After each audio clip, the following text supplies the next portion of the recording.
যথাসময়ে আমাদের ইন্টারভিউতে ডাকলো। কেমন লাগছে আপনার অনুভূতিটা আগে একটু বলবেন? এই যে 26 বছর পর আপনি এই জার্নিটা শেষ করলেন, আপনারা যারা ইউএস এর ফ্যামিলি ইমিগ্রেশনের বিভিন্ন ক্যাটাগরিতে F1, F2A, F2B বা F3, F4 ক্যাটাগরিতে দীর্ঘদিন ধরে বিভিন্ন স্টেজে ওয়েট করছেন, তাদের জন্য আজকে একটা রিয়েল ইন্টারভিউ এক্সপেরিয়েন্স শেয়ার করব। আমাদের সামনে যারা বসে আছে ওনারা এইমাত্রই ইউএস এমবেসি ঢাকা থেকে ইন্টারভিউ দিয়ে আসলো। তবে যেই জিনিসটা মানে ডিফারেন্ট অন্যান্য যে কোনো কেসের থেকে, ওনারা প্রায় 26 বছর পরে এই ইন্টারভিউ দিতে পারলো সাকসেসফুলি। ইন্টারভিউ কার্যক্রমটা শেষ হলো, যদিও এরপরেও কিছু দুরাশা তাদের মধ্যে থেকেই গেল, কারণ এখন যারাই ইন্টারভিউ দিচ্ছে তারা সবাই কিন্তু রিফিউজ হচ্ছে। তবে এর মধ্যে কথা হচ্ছে যে কেউ রিফিউজ হচ্ছে শুধুমাত্র পজের জন্য, আর কেউ নিজেদের বিভিন্ন ডকুমেন্ট ল্যাকিংসের কারণে বা নিজেদের বিভিন্ন ডাউটের কারণে রিজেক্ট হচ্ছে।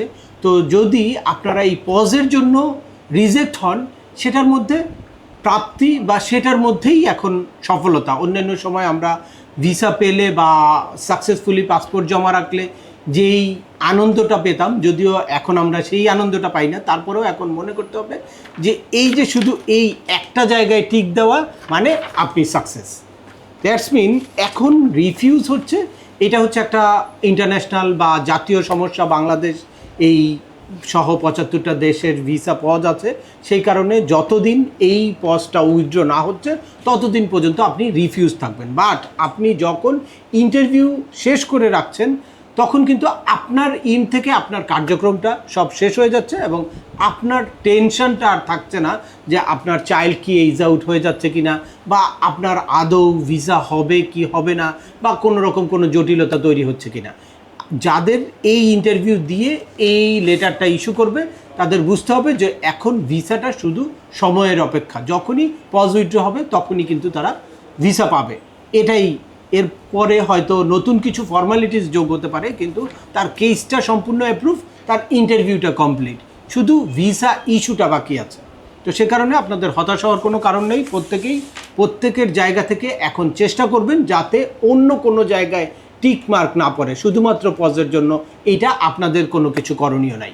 দীর্ঘদিন ওনার যেই কথাটা বললাম, দীর্ঘদিন অপেক্ষার পরে উনি এই ইন্টারভিউ লেটারটা পেয়েছে, অর্থাৎ 2001-এ। আপনারা জানেন যে এখন 2007-এ যারা ডকুমেন্ট ফাইল করেছিল, I-130 পিটিশন ফাইল করেছিল, তারা ম্যাক্সিমাম ক্ষেত্রে ইন্টারভিউ দিচ্ছে। বাট ওনার 2001-এ পিটিশন ফাইল করা বিভিন্ন জটিলতা, এর আগেও একবার ইন্টারভিউ দিয়েছিল, কোনো কারণে এটা রিফিউজ হয়ে আদার্স কিছু ইস্যু ছিল। এখন ফাইনালি ইন্টারভিউ দিয়ে উনি সাকসেসফুলি শুধু পজের জন্য এখন কিন্তু ওয়েট করলো। তো চলুন আমরা সরাসরি ওনার মুখ থেকে ওনার এই দীর্ঘ জার্নিটার এক্সপেরিয়েন্সটা একটু শুনি। জি, আসসালামু আলাইকুম। ওয়ালাইকুম আসসালাম। কেমন লাগছে আপনার অনুভূতিটা আগে একটু বলবেন, যে এই যে 26 বছর পর আপনি এই জার্নিটা শেষ করলেন, আপনার অনুভূতিটা আগে একটু বলবেন। শেষ হয়ে হইল না, শেষ জার্নি 2001 সাল থেকে শুরু হলো। এরপরে বিভিন্ন সময় বিভিন্ন কারণেই ভিসাগুলো বন্ধ হয়ে গেছে, যে কারণে ইন্টারভিউ আসে নাই, ইন্টারভিউতে ডাকে নাই। আপনাদের ইন থেকেও কিছু জটিলতা ছিল, আমি কেস রিভিউ করে যেটা দেখেছি প্রপারলি ডকুমেন্ট সাবমিশন। আমরা ইন্টারভিউর যখন স্যারের মাধ্যমে ইন্টারভিউর জন্য আবেদন করলাম, অ্যাপ্লিকেশন করলাম, যথাসময়ে আমাদের ইন্টারভিউতে ডাকলো। এবং এর আগেরটা দিয়েছিলাম ফেব্রুয়ারি 18 ফেব্রুয়ারির 18 তারিখ, যে 18 ফেব্রুয়ারি দিয়েছিলাম। তো ওটা ওই ডকুমেন্ট কিছু ডকুমেন্ট ল্যাকিংসের কারণে ইয়া হয়নি, আর আপনার ভিসা ফিটা কানেক্ট করতে পারেনি। অনেক ফ্রাস্ট্রেশন ছিল আপনাদের ভিতরে, যে এত কাঙ্ক্ষিত এতদিন পরে ইন্টারভিউ ডেট পেলাম, তারপরেও ইন্টারভিউ নিল না। তবে এখন যাদের ইন্টারভিউ নিল, আজকে যা দেখলাম সবাইকেই একই কথা বলে দিল, এই পজের কারণে। হ্যাঁ, কাউকেও রিভিউজ করে নাই যে একেবারে আপনার বাতিল বা আপনাকে এই মুহূর্তে আর নেওয়া যাচ্ছে না। ওইটা কাগজের মধ্যে ঠিকঠাক আছে, অন্যান্য অবশ্যই অন্যান্য আছে, কিন্তু বলে না, মুখে সবাইকেই বলছে এই পজের কারণে এই মুহূর্তে ভিসা হচ্ছে না, আপনাকে পরে মেইলে জানানো হবে। তো আমাদেরও মেইল আসলে তো আপনি অবশ্যই জানতে পারবেন ইনশাআল্লাহ।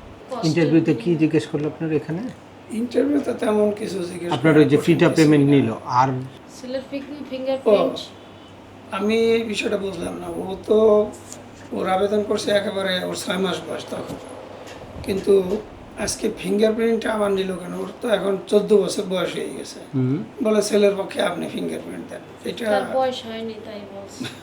বিলো 16 ইয়ার্স চাইল্ড যদি থাকে তাদের ক্ষেত্রে তাদের জন্য ইয়াটা Parents যে কোনো Parents একজন- রা- মানে প্যারেন্টস হিসেবে আপনার যে কোনো ফিঙ্গারপ্রিন্ট একজন ওই যে যেমন fingerprint- পুলিশ ক্লিয়ারেন্স, তার কোনো ক্রাইমের ইয়া নাই, কোনো শাস্তি নাই, তো তার যেহেতু পুলিশ ক্লিয়ারেন্স নাই, তার প্রিভিয়াস কোনো যদি ক্রাইম রেকর্ড থাকে সেটার জন্য লায়াবেল আপনি হবেন। দ্যাটস ওয়াই আপনার পুলিশ পাসপোর্টে তো ওর ফিঙ্গার, পাসপোর্টে ওর ফিঙ্গার থাকুক, তো মানে সেইটা তো মিসম্যাচ করতে গিয়ে কয়েকবার দেখছে যে মেলে না। আমি পাসপোর্টে যখন দিলাম হুম তখন বলতেছে মিলতেছে না। লং টাইম হয়েছে ইন্টারভিউটার জন্য। আচ্ছা আচ্ছা। তো যাই হোক, মোটামুটি যা হয়েছে এই পর্যন্ত। পিটিশনারের কোশ্চেন জিজ্ঞেস করছে খালি, আর কোনো নেই পিটিশনারের কোনো Petition- ছবি নেই, ছবি দেখেনি। ছবি না, দেখে- তেমন কিছুই দেখে না। পিটিশনারের কি প্রশ্ন করেছিল? প্রশ্ন ওই কেসে কি করে, Petitioner কি করে? পিটিশনার কি কাজ করে, Affidavit? তাদের বাচ্চা কাছে হ্যাঁ, এটা তো খুব ইম্পর্টেন্ট একটা এইগুলো ইস্যু, জিজ্ঞেস এটা খুব ইম্পর্টেন্ট একটা ইস্যু যে মানে পিটিশনারের সাথে আপনার লেটেস্ট রিলেশনটা আছে কিনা শেষ এটা বোঝার কবে জন্য। আসছে প্লাস পিটিশনার আপনার কি হয়, কি করে, তার বাচ্চা কাচ্চা করে, পিটিশনার আপনার কি হয় এটা, তারপরে সে পিটিশনার কি করে, কি কাজ করে এবং তার বাচ্চা কাচ্চা প্রয়োজন। তার তাদের বাচ্চা বয়স কত? হাজবেন্ড কি কাজ করে এসে না, তারা বয়স সবাই জিজ্ঞেস একসাথে থাকে হ্যাঁ কিনা বয়স জিজ্ঞেস করছে। তারপরে তুমি বলছো না বয়স কি পিটিশনার জিজ্ঞেস করছিল? পিটিশনার না, তার চাইল্ডের বয়স জিজ্ঞেস ও, করছে। চাইল্ডের বয়স জিজ্ঞেস করছিল। বিয়ের সাল কত সেটা জিজ্ঞেস করছে। তাদের বিয়ের সাল। পিটিশনারদের আর জিজ্ঞেস এটা করছে অনেক যে- ইম্পর্টেন্ট একটা জিনিস। আর জিজ্ঞেস করছে স্যার তারা কি তার করে হাজবেন্ড কি কাজ করে সেটাও জিজ্ঞেস করছে। ওখানে দুজন কি করে, তারপরে এ বলছে যে কোম্পানি, কিন্তু কোম্পানির কোনটার উপর কাজ, মানে ওটা একটা বিজনেস কি কোম্পানি, কি বিক্রি করে, কি বিক্রি করে? সিএনসি কোম্পানি তো কিছু বিক্রি করে। হয়তো বা কি সেটা তো আমরা পণ্যটা? জানি না। আচ্ছা আচ্ছা। আমি বলছি, আমি জানি কি না। প্রোডাক্ট বিক্রি করে সেটাও জিজ্ঞেস করছে। কি প্রোডাক্ট? তার মানে মানে পিটিশনারের সাথে আপনার একদম এখন পর্যন্ত রিলেশনটা কত স্ট্রং, বন্ডিংটা কত স্ট্রং, এইটা বোঝার চেষ্টা করেছে। না, বাবা এমনি সব প্রশ্নের উত্তর দিতে পারছে দেখে সে তার ছবিও দেখেনি, ফ্যামিলি পিকচার দেখেনি। তার মানে এত ডিটেলস কথা যেহেতু আপনি বলতে পেরেছেন, সুতরাং তো Family ওই হ্যাঁ, কাগজ দিয়ে তো লাস্ট একটা ভিডিওতেই আমি বলেছিলাম যে এখানে এই তিনটা জিনিস মূলত, এক হচ্ছে আপনাদের আইডেন্টিটি, আর পিটিশনের সাথে আপনাদের রিলেশন, আর হচ্ছে আপনাদের নিজেদের স্যার, রিলেশন। আরেকটা এই জিনিস তিনটা আছে জায়গায় ডাউট দেখলাম ক্লিয়ার করতে পারলেই যে ইন্টারভিউ। পিটিশনার যদি ওখানে ভালো একটা পর্যায়ে জব করে, প্লাস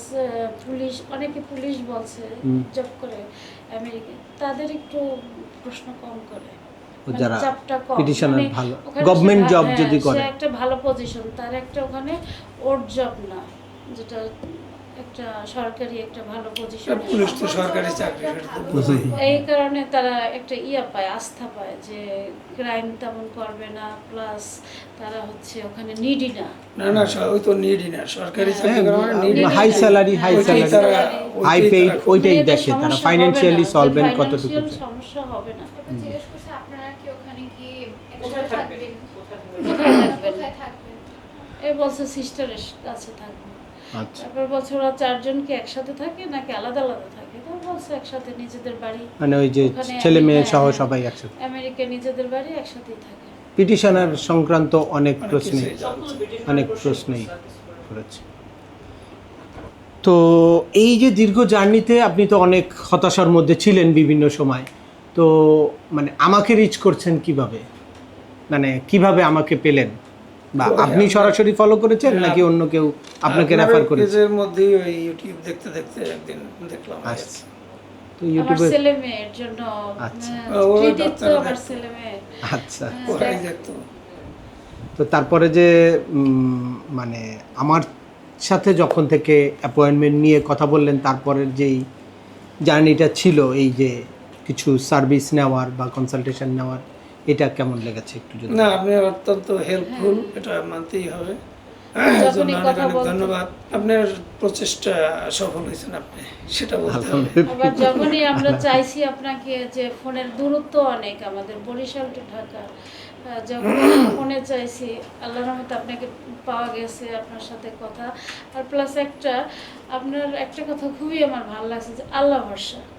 এটার উপর আর কোনো ভাষা থাকে না, যে আপনারা নিরাশ হয়েন না, আল্লাহ ভরসা। এই কথাটা আমাকে আমার যারা রেগুলার ফলো করে তারা দেখবে যে ভিডিওর মধ্যে যেই ইনফরমেশানগুলো দেই আমি চেষ্টা করি যে আপনাদের এই যে যেই সংশয়গুলো আছে এগুলো যাতে ক্লিয়ার হয়ে যায়। এই যে দীর্ঘ জার্নির মধ্যে আপনাদের মানে সংশয় থাকে যে হবে কি হবে না বা কোন স্টেজে কি করতে হবে, এগুলা যারা নিজেরা করে বা অন্য কোনো অ্যাটর্নির সাথে কাজ করে তারাও যাতে চেক অ্যান্ড ব্যালেন্স করতে পারে, বুঝতে পারে যে আমার কেসটা কোন জায়গায়। অনেক সময় অনেকে আমেরিকার কোনো লয়ারের মাধ্যমে এই সার্ভিসগুলো নেয়, তাদের সাথে ওপেনলি ডিসকাস করার সুযোগ থাকে না, ওই সবশেষ- বুঝতে পারে না যে আমার কেসটা কোন সবশেষ স্টেজে। আপনার ওই কথাটাই যে আল্লাহ ভরসা করেন। ঠিক আছে, ধন্যবাদ, ভালো থাকবেন, বেস্ট অফ লাক। হ্যাঁ।